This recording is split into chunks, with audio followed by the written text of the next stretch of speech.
Bom dia, boa tarde, boa noite, menosada que tá tentando aí fazer o Enem na correria. Meu nome é Pietro, eu vou estar ministrando para vocês a disciplina de Biologia. E hoje a gente vai falar de um tema muito importante, muito da hora, chamado Sistema Reprodutor.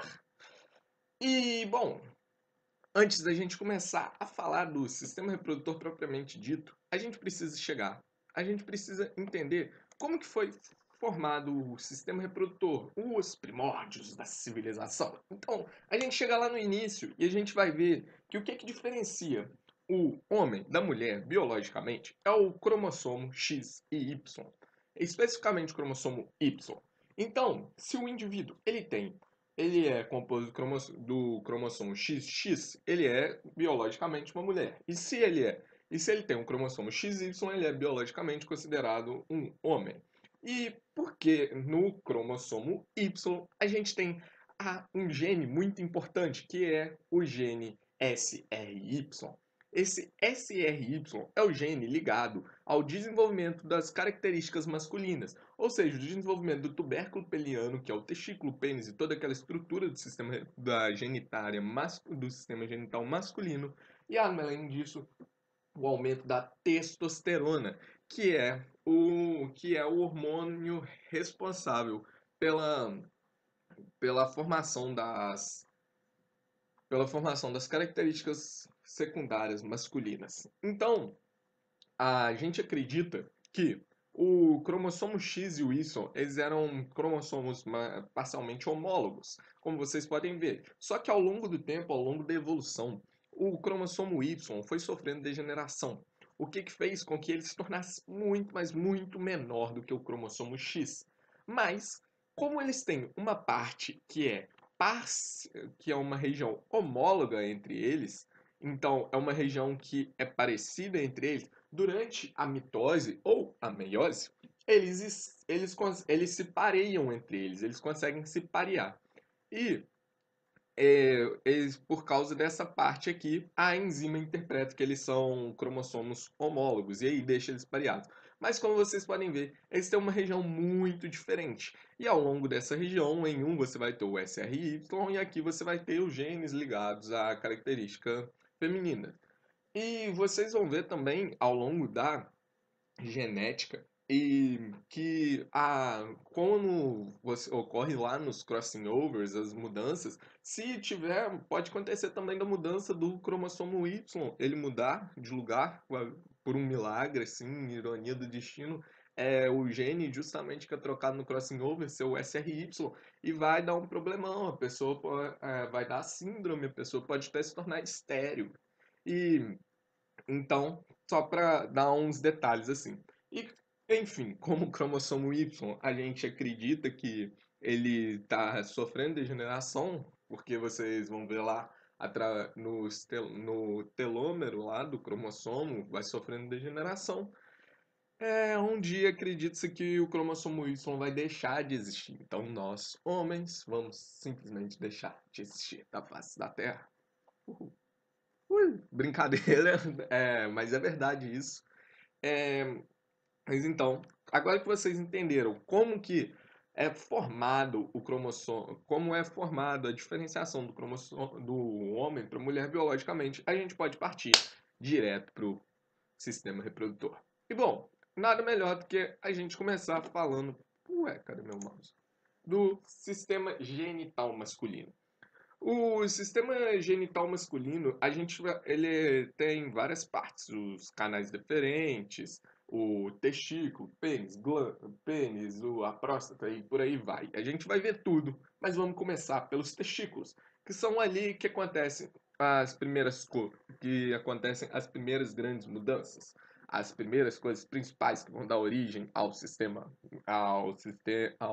indivíduo homem biologicamente. Então, na estrutura dos testículos, a gente tem os lóbulos testiculares, que são essas estruturas aqui prismáticas, e dentro desses lóbulos testiculares a gente tem canaizinhos que se enrolam, que são 4 canais, que são túbulos seminíferos. E dentro desses túbulos seminíferos, a gente tem espermatogônias, que são as células mães do espermatozoide. São aquelas células que vão dar origem aos espermatozoides. Mas antes da gente começar a falar da função gametótica dos testículos, vocês precisam entender a formação do testículo, que começa lá quando o indivíduo nasceu. A criancinha nasceu, ela não nasce com o testículo para fora, com o saco escrotal para fora. O saco escrotal começa dentro do indivíduo porque ele ainda está em fase de desenvolvimento. E ao longo do desenvolvimento, ao longo que a criança vai passando, ao longo dos anos, esse saco escrotal ele tende a sair de dentro do corpo do ser humano, do indivíduo. Por quê? Porque os espermatozoides, eles não suportam a temperatura do corpo humano. É, Se eu não me engano, a temperatura do corpo humano gira em torno de 36, 37 graus Celsius.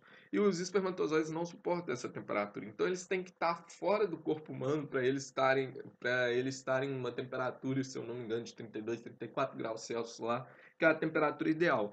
Caso eles sejam expostos a essa temperatura de 36, 37 graus Celsius, os espermatozoides sofrem degeneração, como vocês viram lá em bioquímica. Desculpa, como vocês viram lá em bioquímica, na parte de proteínas, que as proteínas sofrem degeneração, seja por temperatura, seja por pH. E não é diferente com os espermatozoides, que também são proteínas. É, São formados por proteínas, né? E então, essas células podem sofrer degeneração. Por isso que, se o indivíduo ele nasce com os testículos dentro dele, e esses testículos não conseguem sair, tem que fazer um processo cirúrgico para poder tirar esse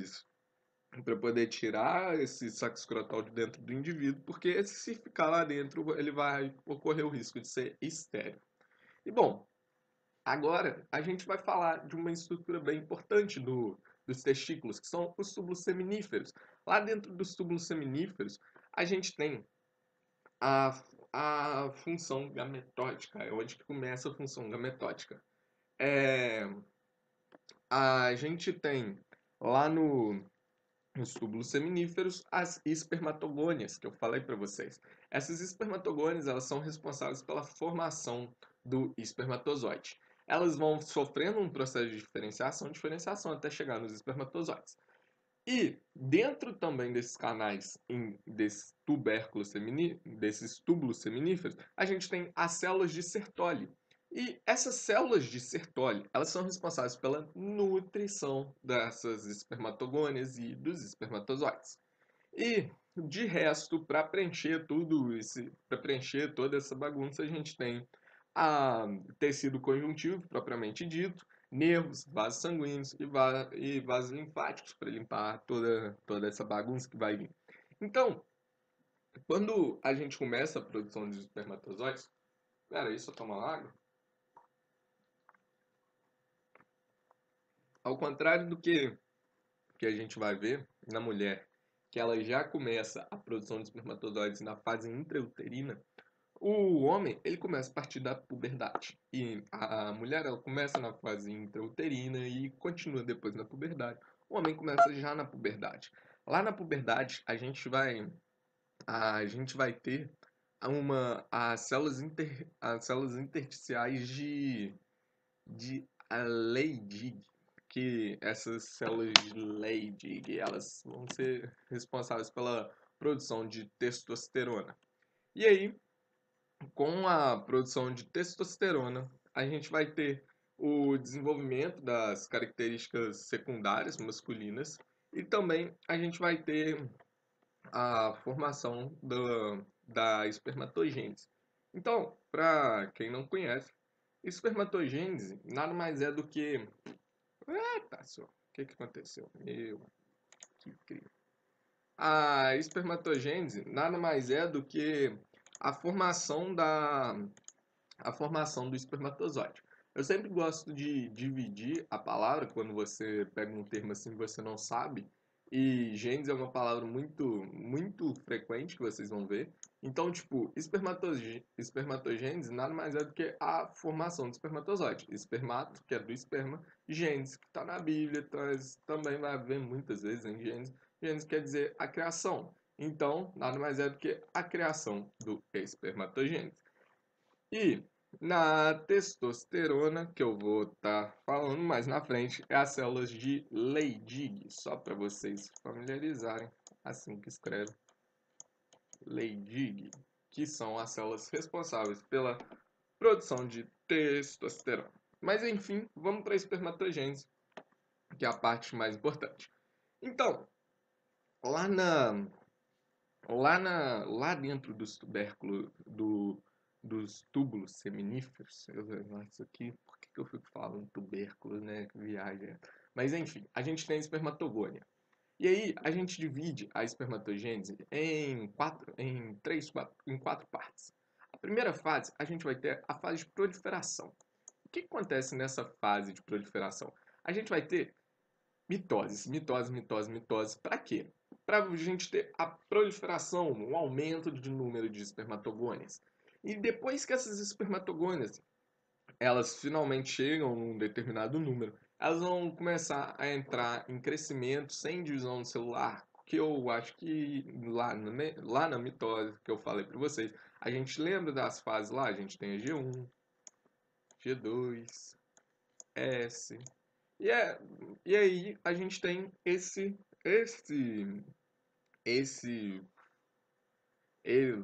esse esquema aqui nas espermatogônias. A gente pode dizer que elas estão em growing one, elas estão crescendo sem divisão celular, então elas não fazem a síntese, que é a duplicação do material genético.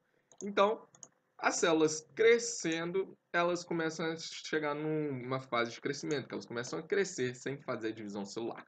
E aí, elas começam a fazer a meiose. Elas entram em meiose, que é, finalmente, elas duplicam, elas pegam um material genético e entra em, elas têm um tamanho ideal, começa a entrar em meiose. E aí a gente tem a formação do espermatócito 1 e do espermatócito 2 para formar as espermátides, que são as células percussoras. Percussor, o que é? É que vem antes, então que vai dar origem aos espermatozoides, que as espermátides vão fazer maturação, ou seja, elas vão sofrer um processo de desenvolvimento para formar os espermatozoides, que a gente vai ver todo esse processo.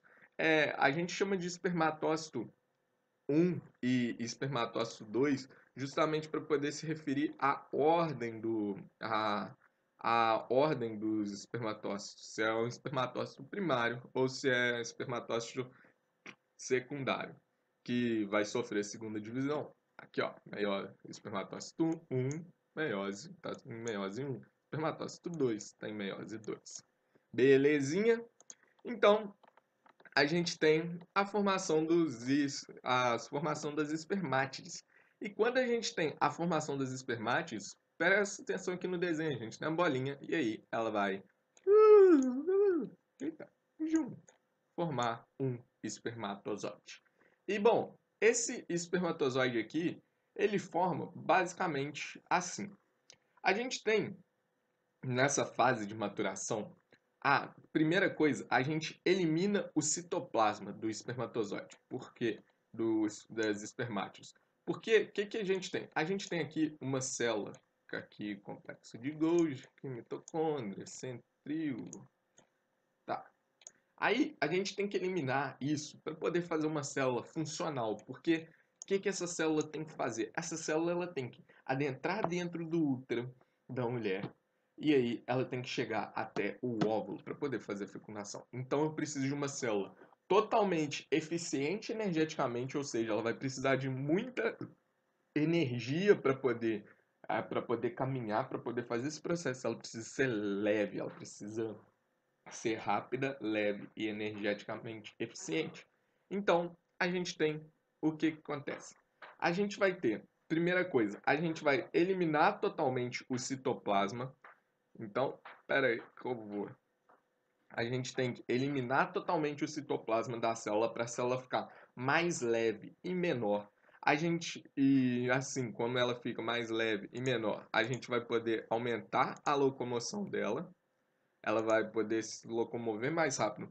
A gente vai ter também o surgimento do flagelo. E lembra, o flagelo, como vocês viram lá, cílios e flagelos são de quais estruturas? Os centríolos, que são o que diferencia, um dos fatores que diferencia a célula animal da célula vegetal. E por fim, a gente vai ter ali nos centríolos um monte de mitocôndria perto daquele flagelo ali. Porque a gente vai ter que ter muitas mitocôndrias ali perto do centríolo, perto desse flagelo. Porque essas mitocôndrias vão o que vai dar energia para a movimentação desse flagelo. E a gente vai ter a formação do acrossoma. Que é o acrossoma? Lembra do complexo de Golgi? Lá no complexo de Golgi a gente tem a função de empacotar, mandar as coisas para fora da célula, mas também de gestão. Por exemplo, o álcool também. Como a pessoa que bebe muito, que ingere muito álcool, ela tem um complexo de Golgi muito desenvolvido, porque ela vai ter que ter essa estrutura desenvolvida para purificar o organismo dela do álcool. Então, ali tem um pacote de enzimas que degenera essas substâncias tóxicas. Não é muito diferente no espermatozoide. No espermatozoide a gente tem a formação, o acrossoma, ele vai mudar e ele vai virar. O complexo de Golgi vai sofrer um processo de modificação e vai virar um acrossoma. Que é? É uma vesícula cheia de enzimas, mais especificamente a hialuronidase. Acho que é isso, hialuronidase. Ácido hialúrico. A hialuronidase. Acho que é isso, porque é do ácido hialúrico. Então, essa enzima, porque vocês vão ver, porque é a mesma substância que está lá no óvulo da mulher que vai fazer a ligação ali. A gente vai falar disso, não se desespera, mas lá a gente vai ter uma enzima que essa enzima, no momento que ela entrar esse acrossoma, no momento que ele entrar em contato com o ovócito 2, ela explode para poder degenerar aquela parede, permitir a entrada do espermatozoide dentro do ovócito 2 para ocorrer a fecundação. Então, vocês viram o que acontece lá da modificação da maturação. A espermátide vira espermatozoide. Então a gente tem o desaparecimento do citoplasma em cima da célula, o surgimento do flagelo e o número de mitocôndrias aumenta também e a gente tem a formação do acrossoma. E, além disso, é, o, os lá nos testículos a gente tem também a função hormonal dos testículos. Então, lá nos testículos a gente tem lá na adenipófise, que é uma que é um que é um que é um num, uma vesícula, esqueci, enfim. Mas a adenipófise, eu esqueci o nome para isso, o termo para isso, mas uma hora vai vir, ela vai ser responsável por secretar os hormônios. E ela secreta hormônios que chamam os dois hormônios principais para o sistema reprodutor. Ela secreta muito hormônio, mas para aqui, para a gente vai falar especificamente do LH e do FSH. O FSH, ele vai ser o hormônio responsável pela espermatogênese, que a gente acabou de falar. Então, a adenipófise, quando chega lá na puberdade, ela vai começar, que é por volta lá dos 12, 14 anos, ela vai começar a secretar o FSH. E o FSH vai permitir o desenvolvimento dos espermatozoides, que é todo aquele processo que a gente viu, que ele dura em média de 64 dias. E só um detalhe para falar, como tudo na biologia, como tudo assim, na biologia, nada é perfeito. Esse processo ele não acontece 100% assim. Então a gente pode acontecer de formar uns espermatozoides anômalos e também tipo uso de álcool, uso de drogas e uso de outras substâncias maléficas pode aumentar essa anomalia. Então você pode ter, porque a pessoa fuma muito, ter. O normal são 100 milhões de espermatozoides no sêmen. Mas então você pode ter uma diminuição tipo 60, 50 milhões por causa de fumar cigarro, por causa de beber. Então é um processo natural de você não ter, você formar uns espermatozoides que não vêm com flagelo, espermatozoides que não têm cromossomo e por aí vai, com defeitos de fábrica, mas se você utiliza substâncias utiliza essas substâncias que são maléficas, a chance dessa anomalia cresce. E por fim a gente tem o LH, que esse é daí que vem os negócios do cigarro lá, tipo, fumar, brocha, enfim. O LH, a gente tem o LH também, que é secretado pela adeno-hipófise, que ele vai lá nas células intersticiais. E essas células intersticiais, elas são responsáveis pela a produção de testosterona. Lembra lá da célula que eu te falei, as células de Leydig. Então, a célula, eita, aqui, as células de Leydig, elas vão ser responsáveis pela produção da testosterona. E, bom, lá na testosterona, ela é basicamente pela formação das características secundárias masculinas, que é a voz grossa, a gente tem o crescimento dos pelos e pelos crescendo, voz grossa, pelos, acho que tem mais uma. Hum, mas enfim, tonalidade, voz, crescimento dos pelos, a voz e o desenvolvimento também dos órgãos, dos órgãos genitais. É isso daí que a testosterona vai fazer. E só um detalhe muito importante é que a testosterona, ela não é exclusiva só do homem. A mulher também produz testosterona, mas não em tanta quantidade quanto o indivíduo masculino. Por isso que diferencia. Então, pode acontecer de uma mulher ter muita testosterona. E aí ela fica. E aí você vai ver as costas mais largas, um caráter mais biologicamente masculino. Então, não, as costas ficam mais largas, a voz fica grossa, tem mais pelos no corpo. Isso é por causa de testosterona. E pode acontecer até de ter uma superprodução de testosterona. E você tem que ir no endocrinologista para poder tratar isso. Enfim, a gente chega no restante dos órgãos masculinos. Não que eles sejam menos importantes, mas são mais fáceis de falar. Hum, Por fim, a gente vai começar no epidídimo. O epidídimo, ele está localizado acima do testículo. Eles são órgãos em C. Lembrando, a gente tem dois testículos, então a gente vai ter dois epidídimos. Esses epidídimos, eles vão ser responsável pela armazenação dos espermatozoides e também a maturação, que é onde que os espermatozoides lá, aqui ó, aonde que vai ocorrer?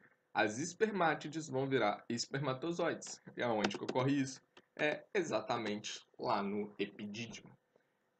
Então, a gente tem os canais deferentes, que nada mais são do que um canal que vai comunicar com a próstata, que vai comunicar com a próstata e a uretra, que é onde que vai ser eliminado para a região externa. A gente tem as vesículas seminais, que é uma vesícula do tamanho de... Será que é vesícula que chama? Não importa. Acho que é. Tenho quase certeza que é vesícula. As vesículas seminais, que são glândulas que elas vão produzir um líquido seminal. E esse líquido seminal, ele é responsável pela nutrição dos espermatozoides quando eles são enviados para fora. Então, vai ser um líquido, uma secreção carregada de frutose, vitamina C e proteínas que vão ser o que os espermatozoides vão precisar ao longo daquela grande caminhada que a gente vai ver.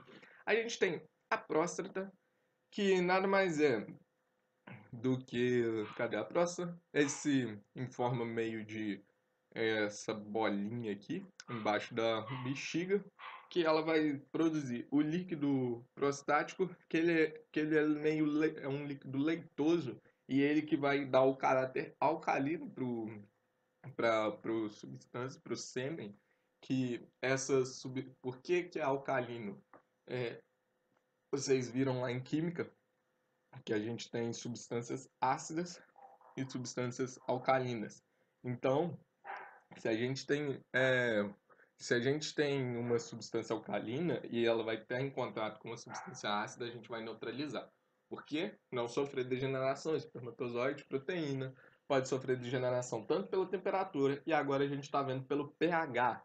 Então, o que que rola? O pH pode, como lá na vagina a gente tem um pH muito alto para poder neutralizar micro-organismos, substâncias maléficas. Então, os espermatozoides precisam superar essa barreira e é por isso que eles têm esse líquido prostático para poder superar esse ácido ali na vagina, que é a substância alcalina. Por fim, a gente tem as glândulas de Cowper's ou glândulas bulbo-uretrais, que elas são do tamanho de uma ervilha, tá vendo aqui, ó? Bem pequenininhas. E elas são um lubrificante, elas servem como lubrificante ali para poder fazer a penetração. E elas são estimuladas pelo reflexo nervoso, então elas começam já antes do coito, então. Elas já estão ali lubrificando. E tem gente que acredita que, como ela manda essa lubrificação, pode estar carregar para dar aquela lubrificada, pode estar carregada ali dos espermatozoides vestigiais. É o que eu acho bem difícil, porque vocês vão ver que o espermatozoide é uma célula muito sensível. E por fim a gente tem a uretra, que é o canal que vai conectar a bexiga com o meio externo. Você pode ver também que a gente tem aqui no canal deferente, ele conecta na uretra também. Então, aqui a gente tem tanto, pode ser para liberação de espermatozoides, a uretra, quanto para liberação de urina. E por fim a gente tem o pênis, que ele é composto por corpos cavernosos, que são corpos que eles vão se expandir através da, através da dilatação através da dilatação do pênis, através do estímulo, a gente vai ter maior passagem de sangue, que faz com que aumente o tamanho e também também a rigidez. Aqui a gente tem o pênis em corte lateral, aqui a gente tem corte transversal, se não me engano. É, e aqui a gente tem aqui a uretra, aqui a gente tem um corpo esponjoso da uretra e aqui a gente tem os corpos cavernosos, propriamente ditos, que são basicamente a anatomia do pênis. Porque no momento do estímulo sexual a gente tem a expansão, a gente tem a dilatação desses vasos aqui que faz com que o pênis cresça de tamanho e também se endureça. Basicamente a ejaculação, por fim, a ejaculação, não coloquei. Ela é a contração de todos esses músculos, então você vai ter a contração dos canais deferentes, a contração dessa musculatura liso, da vesícula seminal, da próstata, então vai tudo contrair para poder fazer a ejaculação e mandar o espermatozoide para fora. E claro, essa ejaculação, ela produz sensações agradáveis, produz uma sensação de prazer, mas só que a ejaculação é só uma parte do orgasmo masculino, porque é um conjunto de tudo isso que produz o prazer. Então a ejaculação é só uma parte. E então, por fim, a gente fechou aqui o sistema masculino. E agora, bora pro sistema genital feminino.